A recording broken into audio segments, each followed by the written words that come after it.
श्रीराम समर्थ.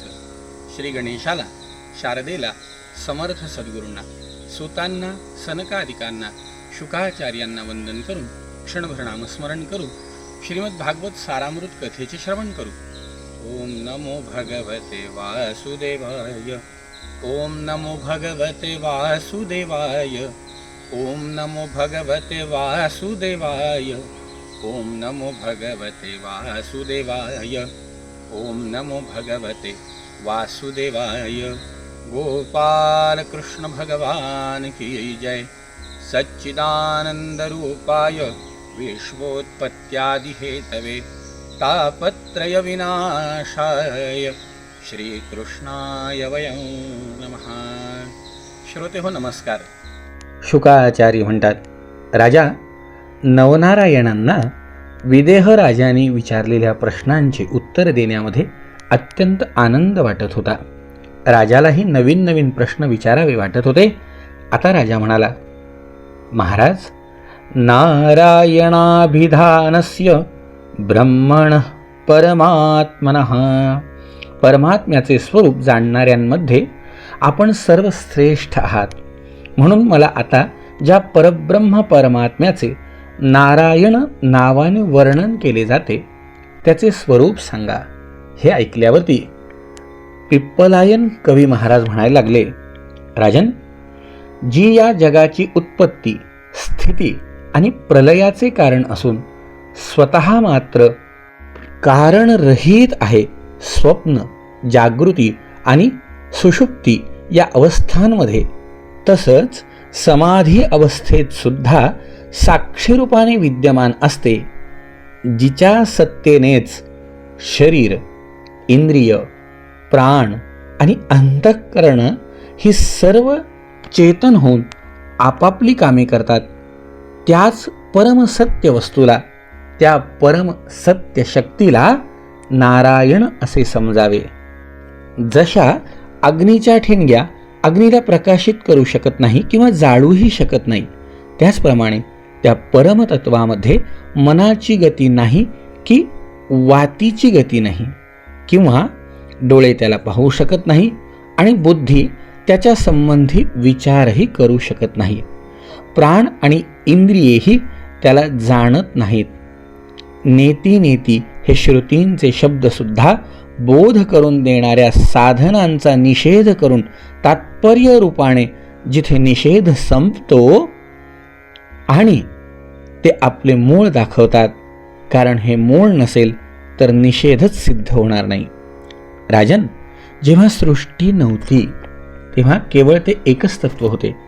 सृष्टीचे निरूपण करण्यासाठी त्यालाच सत्व, रज, तमात्मक प्रकृती म्हटल्या गेलं. परत त्यालाच ज्ञानप्रधान असल्यामुळे महत्तत्व, क्रियाप्रधान असल्याने सूत्रात्मा आणि जीवाची उपाधी असल्याचे अहंकार म्हटले गेले.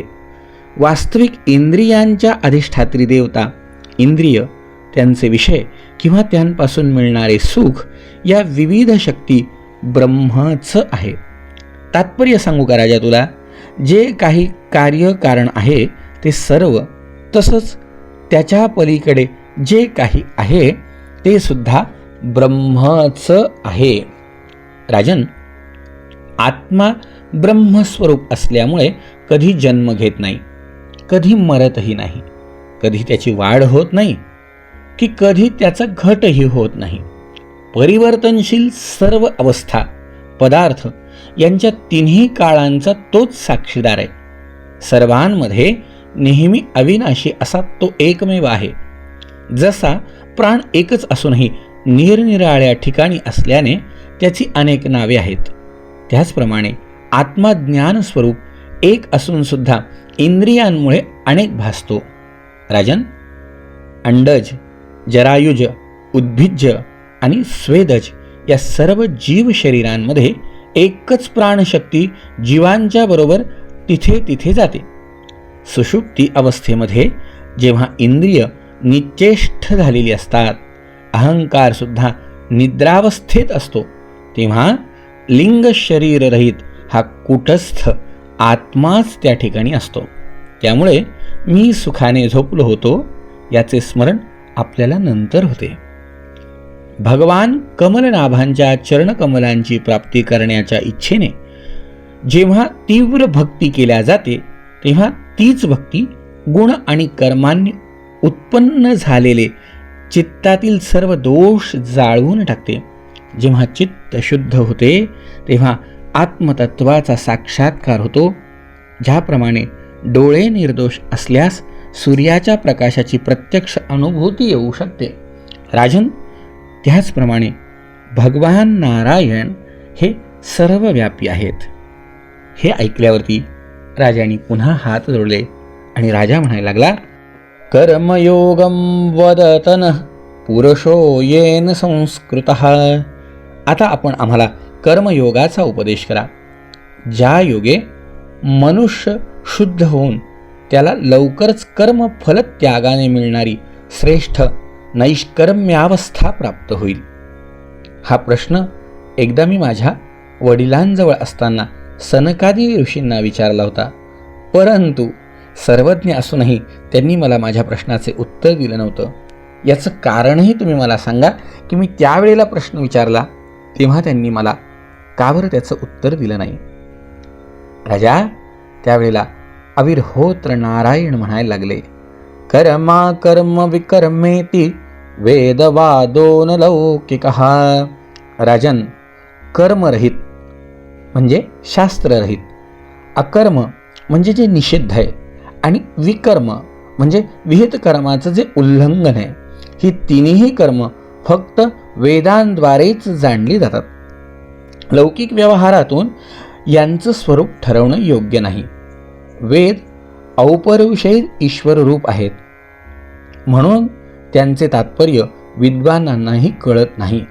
म्हणूनच तर त्यावेळी तू लहान असल्यामुळे तुझी पात्रता नाही असं समजून सनकादी ऋषींनी तुला तुझ्या प्रश्नाचं उत्तर दिलं नाही.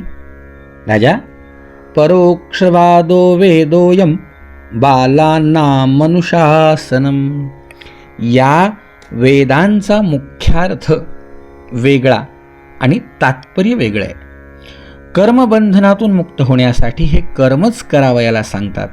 जसं लहान मुलाला समजा एखादी मिठाई आवडायला लागली, एखादा गोड पदार्थ आवडायला लागला, लालूच देऊन त्याला त्या मिठाईतच औषध दिलं जातं, त्याप्रमाणे हे अज्ञानी लोकांना फळांचे प्रलोभन दाखवून कर्मांमध्ये प्रवृत्त करतात. आणि जो अज्ञानी असून इंद्रिय ज्याला वश नाही, त्याने जर आपल्या मनानुसार वेदोक्त कर्मांचा त्याग केला तर त्याने विहित कर्मांचे आचरण न केल्यामुळे त्याच्या हातून अधर्म घडतो आणि तो जन्ममृत्यूच्या बंधनातून सुटू शकत नाही. म्हणून जो वेदोक्त कर्मांचे अनुष्ठान करून त्यांच्या फळाची इच्छा न धरता ती भगवंतांना समर्पण करतो, त्याला कर्मांच्या निवृत्तीपासून प्राप्त होणारी ज्ञानरूपी सिद्धी प्राप्त होते. त्यामुळे वेदोक्तमेव कुर्वाणो निस्संगोर्पितमीश्वरे. त्यामुळे निवृत्तीपासून प्राप्त होणारी ज्ञानरूपी सिद्धी प्राप्त जेव्हा होते, वेदांमध्ये स्वर्गादिरूप फळांचे जे वर्णन आहे त्याचे तात्पर्य कर्मांची आवड निर्माण करण्यामध्ये आहे. त्यासाठी तर ते सांगितलंय, ज्याला आपल्या ब्रह्मस्वरूप आत्म्याची हृदयग्रंथी मी आणि माझं ही कल्पना नाहीशी व्हावी असं वाटतं, त्याने वैदिक आणि तांत्रिक अशा दोन्ही पद्धतींनी भगवंताची आराधना केलीच पाहिजे. म्हणजे काय करायचं? राजा, गुरूंच्याकडून दीक्षा मिळाल्यावर त्यांच्याकडून अनुष्ठान विधी शिकावा. नंतर आपल्याला भगवंताची जी मूर्ती प्रिय वाटेल तिच्या ठिकाणीच भगवंताची पूजा करावी. त्याच्यासाठी आधी काय करावं लागेल? शुची सम्मुखमासीन प्राणसंयमनादिभिः. अगोदर स्नान आदी करून शुद्ध होऊन भगवंताच्या मूर्तीसमोर बसावं. प्राणायाम आदींनी शरीर शुद्ध करावं. त्यानंतर आसनविधी न्यास आदी करून भगवंताची पूजा करावी. अगोदर पूजा साहित्य, जमीन, स्वतः व देवमूर्ती हे सर्व पूजेसाठी योग्य बनवावं. नंतर आसनावर मंत्रोच्चारपूर्वक पाणी शिंपडून पाद्य अर्घ्य आदी पात्र जवळ तयार ठेवावं. तदनंतर एकाग्रचित्त होऊन हृदयात न्यास करावे आणि त्यानंतर हृदयामध्ये भगवंताचे ध्यान करून समोरील मूर्तीमध्ये तिची स्थापना करावी आणि देशकालानुसार मिळालेल्या पूजा सामग्रीने मूलमंत्र म्हणून तिची पूजा करावी. सांगोपांगास पार्षदान तान तान मूर्तीं स्वमंत्रतः. त्या उपास्य देवतेच्या मूर्तीची हृदयादी अंग, आयुधादी उपांग आणि पार्षदांसहित त्यांच्या मंत्रांनी पाद्य, अर्घ्य, आचमन, स्नान, वस्त्र, अलंकार, गंध, फुलं, अक्षदा, माळा, धूप, दीप, नैवेद्यादी यथासांग पूजा करावी आणि त्यानंतर स्तोत्रांनी स्तुती करून भगवंताला साष्टांग नमस्कार करावा.